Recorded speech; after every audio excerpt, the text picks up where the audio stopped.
دعا ہے کہ عزتوں کا مالک پروردگار عالم مالکان عزت کے صدقے میں اس باعث عزت دہلیز پر آئے ہوئے تمام عزت داروں کی عزتوں کو محفوظ کرے۔ دعا ہے اس پاک پروردگار عالم سے کہ ہر مومنہ کا چل کے آنا یہاں تک اللہ قبول و منظور فرمائے، مانیان کا فرش عذاب بچھایا قبول و منظور فرمائے۔ میرے اللہ عطا کرنے والی تیری پاک ذات ہے، ہمارے پاس اس در کے سوا کوئی در نہیں۔ رب کریم جو بھی ماں بہن یہاں بیٹھی جو منت مراد آس امید لے کر آئی ہے پوری تیری ذات نے کرنی ہے۔ صدقہ شہزادہ قاسم کا سب کی جوڑیوں کو بھر پاک پروردگار عالم بانیان کی جتنا فرش اخراجات جو بھی فرش عذاب بچھایا ہے ذاکرین کا پڑھا پڑھایا اپنی درگاہ میں ابتدا کرتی ہوں اس پاک پروردگار عالم کے نام سے جو اول بھی ہے جو آخر بھی ہے جو ظاہر بھی ہے جو باطن بھی ہے۔ ابتدا اس پاک پروردگار عالم کے نام سے جو چھوٹے سے مچھر سے لے کر بڑے سے بڑے پہاڑوں کا خالق ہے۔ ابتدا اس پاک پروردگار عالم کے نام سے جو چاند کو چمکاتا ہے جو سورج کو دھمکاتا ہے۔ ابتدا اس پاک پروردگار عالم کے نام سے جو چڑیوں کو چہکاتا ہے پھولوں کو مہکاتا ہے۔ مگر میرا پاک پروردگار عالم وہ ہے کہ سرکار دو عالم ارشاد فرماتے ہیں تکبر صرف اللہ کو جچتا ہے، تکبر صرف اللہ کو جچتا ہے، مگر اللہ کو تکبر اس لیے نہیں جچتا کہ وہ پہاڑوں کا خالق ہے، وہ دریاؤں کا مالک ہے، وہ چرند پرند کا مالک ہے۔ اللہ کو تکبر جچتا ہے تو اس لیے جچتا ہے کیونکہ وہ پنجتین پاک کا کیونکہ وہ پنجتین پاک کا خالق ہے، ان پانچ ہستیوں کا کہ جس کے لیے اس نے ساری کی ساری کائنات کو تخلیق کیا۔ اور میں تمہیں بتاؤں کہ آج ہم یہاں پر اکٹھے ہو کر کیوں بیٹھے ہیں؟ آج ہم یہاں پر زینب عالیہ کی سنت پر عمل کرتے ہوئے اکٹھے ہو کر بیٹھے ہیں۔ آج ہم زینب عالیہ کی سنت پر عمل کرتے ہوئے یہاں پر اکٹھے ہو کر بیٹھے ہیں۔ یہاں پہ ہمارے اکٹھے ہونے کا مقصد یہ نہیں ہوتا کہ بہت بڑا مجمع آ جائے بس ایک گھنٹہ کوئی پڑھنے والی پڑھے اور اٹھ کر چلی جائے، نہیں، ہم نے بزرگوں کو مجلس نہیں سنانی ہوتی، بزرگوں سے لینی ہوتی ہے دعا، بچیوں کو دینا ہوتا ہے پیغام۔ یہ جو کربلا تھا یہ کوئی جنگ نہیں تھی، یہ ایک درس کا، ہم نے اس درس کو اس پیغام کو اس میسج کو آگے کنوے کرنا ہے۔ اگر وہ ہم نہ کر پائیں تو پھر اس مجلس کا کوئی فائدہ نہیں ہے۔ اس لیے جوانوں کو اپنے ساتھ لے کر چلنا چاہوں گی، بس میرے ساتھ ساتھ چلو، تھوڑا تھوڑا بولو۔ آؤ میں تمہیں بتاؤں کہ آج یہاں پر ہم بیٹھے ہیں اس کے پیچھے پس منظر کیا تھا۔ اس کے پیچھے پس منظر یہ تھا کہ میرے مولا حسین سے یزید نے بیعت مانگ لی تھی، میرے مولا حسین سے یزید نے، مجمع ماشاءاللہ بہت زیادہ ہے، تھوڑا تھوڑا میرے ساتھ چلیں گی تو مجھے پڑھنے کا مزہ آئے گا، کیونکہ میں میسج کنوے کر کے جانا چاہتی ہوں۔ آپ کے سامنے میرا کوئی چہرہ اتنا نیا بھی نہیں ہے، پچھلے سال بھی میں نے یہاں پڑھا تھا، میرا تھوڑا تھوڑا ساتھ دیجیے، صلوات پڑھیے۔ اللہم صلی علی محمد و آل محمد۔ آج یہاں اکٹھے ہونے کا پس منظر کیا ہے کہ مولا حسین علیہ السلام سے یزید نے بیعت طلب کر لی تھی۔ دنیا نے بڑی آسانی سے کہہ دیا یزید غلط ہے، دنیا نے بڑی آسانی سے کہہ دیا یزید غلط ہے۔ کسی کے بھی کسی مولوی کے سر پہ قرآن رکھ کر اسے پوچھ لو، اسے وہ بے شک مجلس میں نہ آتا ہو، بے شک مجلس کے مخالف ہو، بے شک ماتم کے لیے ہاتھ کبھی نہیں اٹھایا، بے شک یا حسین کی صدا بلند نے کی، اسے ہولا سا قریب ہو کر پوچھو تو حسینی ہے کہ یزیدی، کبھی بھی نہیں کہے گا کہ میں یزیدی ہوں، ہمیشہ کہے گا میں حسینی ہوں۔ بے شک حسین کی مجلس میں نہیں آتا، ماتم نہیں کرتا، لیکن حسین سے پیار کرتا ہے۔ ہر ایک کی اپنی اپنی معرفت، اپنا اپنا لیول، ہم کسی کو برا بھلا نہیں کہتے، لیکن میں کہتی ہوں کہ کوئی بھی نہیں کہتا کہ یزید ٹھیک تھا، ہر ایک نے کہا یزید غلط تھا۔ تاریخ کی کوئی کتاب اٹھا کر دیکھو، ہر ایک میں لکھا یزید غلط تھا، یزید غلط تھا، یزید غلط تھا، مگر نہیں، اب بس ہو گئی۔ ہمیں اکیلا یزید غلط نہیں چاہیے، ہمیں اکیلا تاریخ کھولو، اٹھا کر دیکھو کہ کیا تاریخ میں پہلی دفعہ معصوم سے بیعت طلب کی گئی تھی؟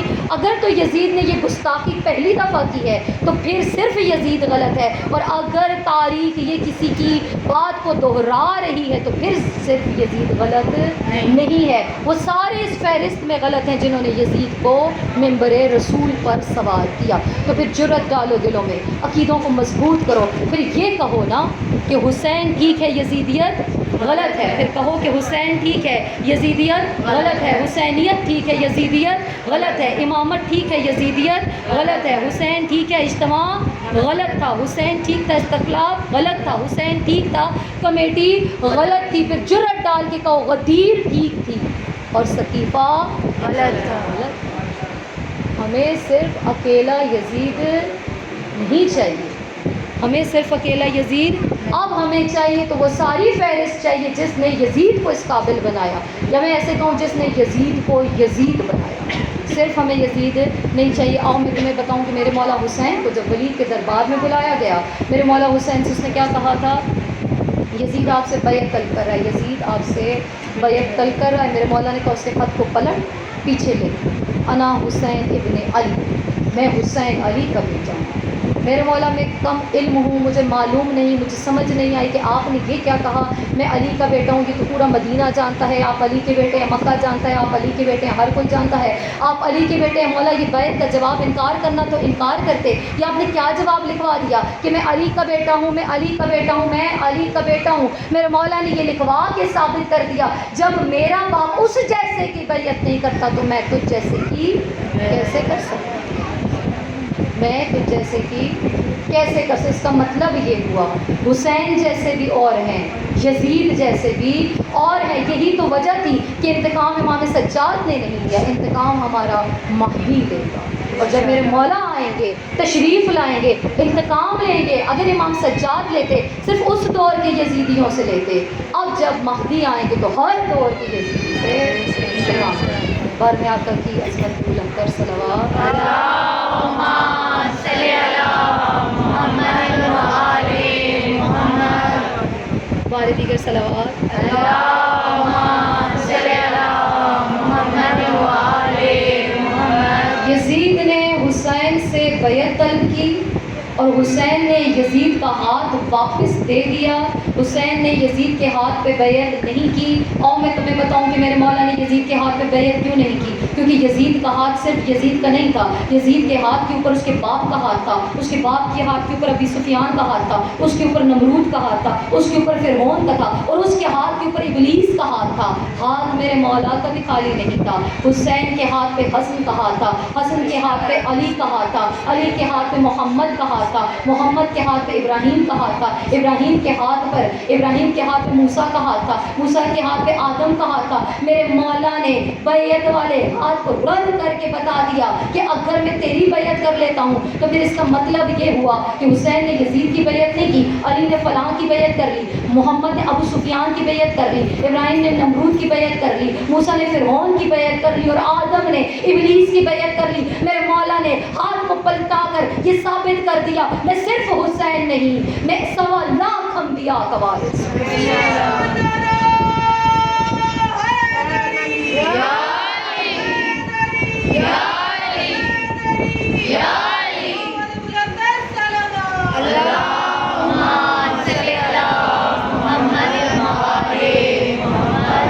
دیواروں پہ کافر لکھنے سے کوئی کافر نہیں ہوتا، کافر وہ ہوتا ہے جس کو قرآن میں اللہ کافر تھے۔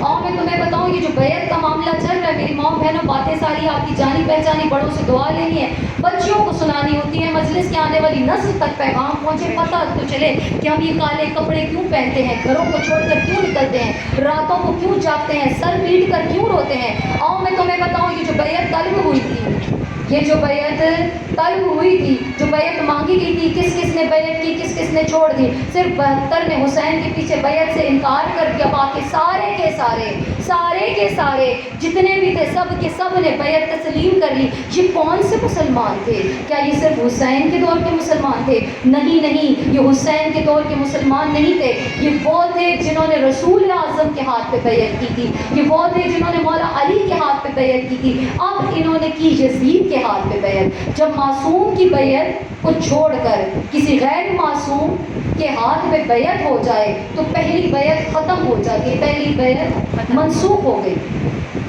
اب جب تک دوبارہ ہی کسی معصوم کے ہاتھ پہ بیعت نہیں کریں گے یہ فاسق رہیں گے، یہ فاسق رہیں گے، یہ فاسق رہیں گے۔ اور میں تمہیں بتاؤں کہ جب میرے مولا حسین کربلا چلے تھے، میرے مولا حسین اس بات کو دیکھ رہے تھے، میرے مولا نے مکہ چھوڑا، میرے مولا جب مکہ میں تشریف فرماتے مولا نے تب بھی دیکھا کوئی تجدید بیعت کرنا چاہتا ہے تو آئے بیعت کر لے، لیکن کوئی نہیں آیا۔ میرے مولا کربلا میں 10 دن انتظار کرتے رہے، 9 لاکھ میں سے کسی کا مقدر ہے تجدید بیعت کرنا چاہتا ہے تو آ جائے، سوائے حر کی کوئی نہیں آیا۔ اب دلوں کو تھام کر سننا، میں نے کہا جو امام کی بیعت کو توڑ دے، فاسق کی ہاتھ پہ بیعت کر لے، جب تک دوبارہ معصوم کے ہاتھ پہ بیعت نہیں کرے گا. شریعت کا مسئلہ ہے, وہ دائرہ اسلام سے باہر ہے. اس وقت کا معصوم تھا حسین, وہ تو 72 کو لے کے کربلا گیا, کربلا میں جا کر سو گیا. پھر آئے امام سجاد, امام سجاد کو قیدی بنایا گیا, مولا قید خانے میں چلے گئے. میں ایسے کیوں نہ کہوں کہ 2 سال امامت قید نہیں رہی, ساری کی ساری امت فاسق رہی, ساری کی ساری امت فاسق رہی. جب تک حسین کے در پہ آپ کے سر کو نہیں جھکاؤ گے, تمہاری یزید والی بیعت ختم نہیں ہوگی. ہم کو گھر میں بیٹھ کے کافر کہہ لینا بڑا آسان ہے, ثابت کرنا بڑا مشکل ہے. تاریخ کھولو, پڑھو, دیکھو, سنو کہ تم لوگوں نے کیا کیا. یہ کہہ دینا آسان ہے, خود ہی مارا خود ہی پیٹتے ہیں, یہ حقیقت نہیں. کھول کر دیکھو, یہ شیعہ جو ہیں یہ تو کربلا کی بعد کی پیدائش. شیعہ تو ہم جہاں غلط گئے وہاں آپ ٹوک سکتے, میں کہا شیعہ تو کربلا کے بعد کی پیدائش ہے, بعد میں نمودار ہوئے جب مولا حسین کو قتل کر دیا گیا. اس سے پہلے جو تھے وہ تو صحابیوں کی اولادوں میں سے تھے, جو لشکر یزید میں شامل تھے وہ تو صحابی کی اولادوں میں سے تھے. اور میں تمہیں بتاؤں کہ میرے مولا حسین نے جب مدینہ چھوڑا, مدینہ سے میرے مکہ آئے, میرے مولا مکہ آئے, کیا حسین کو اپنی منزل کا پتہ نہیں تھا؟ جب مولا حسین کی منزل کربلا تھی, حسین جانتے سب کچھ تھے, تو پھر میرے مولا کیا انتظار کرنے کے لیے کسی کا روکے تھے؟ مولا کو تو پتہ تھا جنہوں نے چلنا ہے ایک اشارے پہ چلنا ہے, جنہوں نے نہیں آنا انہوں نے ساتھ آنا کوئی نہیں. یا پھر میرے مولا کوئی آرام کرنے کے لیے رکے تھے؟ نہیں, میرے مولا کعبہ تشریف لائے. میرے مولا, اچھا لوگ کہتے ہیں حسین کعبہ پہ حج پڑھنے آئے تھے. اگر مولا حج پڑھنے آتے, کسی کی جرت نہیں تھی کہ مولا کو حج سے نکال سکتا. میرے مولا حج پڑھنے نہیں آئے, حج پڑھنے آتے تو پڑھ کر جاتے. سوال پھر یہ پیدا ہوتا ہے, مولا نے مدینہ چھوڑ کے مکہ آئے, ڈائریکٹ کربلا نہیں گئے. مکہ اگر حج نہیں پڑھنا تھا تو پھر میرے مولا کیوں آئے؟ آؤ میں تمہیں بتاؤں کہ میرے مولا مکہ کیوں آئے. میرے مولا مکہ تشریف لائے, کعبے میں سے کعبے کی روح کو لینے آئے. ایسے کیوں نہ کہوں کہ حسین مکہ توحید کو لینے آئے تھے. یہی تو وجہ ہے, امام فرماتے ہیں اگر توحید حسین کے ساتھ نہ گئی ہوتی تو میرے مولا کبھی نہ یہ ارشاد فرماتے کہ حسین کی زری کی زیارت 70,000 حجوں سے بھی افضل. امام نے صرف اتنا نہیں فرمایا کہ 70,000 حجوں سے افضل. اگر میرے مولا مسجد میں موجود تھے, وہاں پر ایک شخص میرے مولا کے گرد صحابی تشریف فرماتے, امام ارشاد فرماتے میرے دادا حسین کی زری کی زیارت ایک مقبول حج کے برابر ہے. بیٹھے ہوں کی معرفت ذرا چیک کرو, ان کی آنکھیں پھٹی کی پھٹی رہ گئی. اللہ کے گھر پر ایک مقبول حج اور حسین کی گھر کی زیارت. ایک ذرا حیران ہو کے کھڑا ہو سکا, مولا میں نے ٹھیک سنا, ایک مقبول حج کے؟ مولا نے کہا نہیں, ایک نہیں 7 مقبول حج کے برابر ہے. اس کی آنکھیں اور پھٹی. مولا نے کہا 7 نہیں 70 مقبول حج کے برابر ہے. اس نے کہا 70. مولا نے کہا 70 نہیں 700. میرے مولا نے کہا 700 بھی نہیں 7,000 حجوں کے برابر ہے. اس کا منہ پھر کھلا. میرے مولا نے کہا اب سن, 70,000 حجوں کے برابر ہے. اس کے بعد وہ کھڑا ہو, مولا نے کہا چپ کر جا, تو بولتا جائے گا میں بڑھاتا جاؤں گا, تو بولتا جائے گا میں بڑھاتا جاؤں گا. یہ نہ ہو کہ لوگ اللہ کے گھر کا حج کرنا چھوڑ دیں, یہ نہ ہو کہ لوگ اللہ کے گھر کا حج کرنا چھوڑ دیں. تو بولتا جائے گا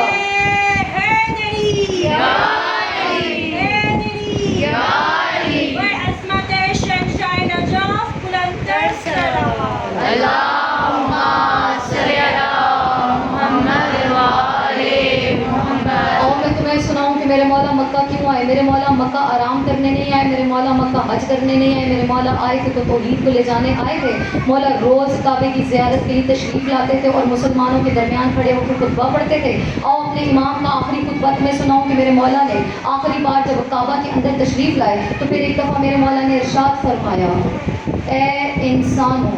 کیا ارشاد فرمایا؟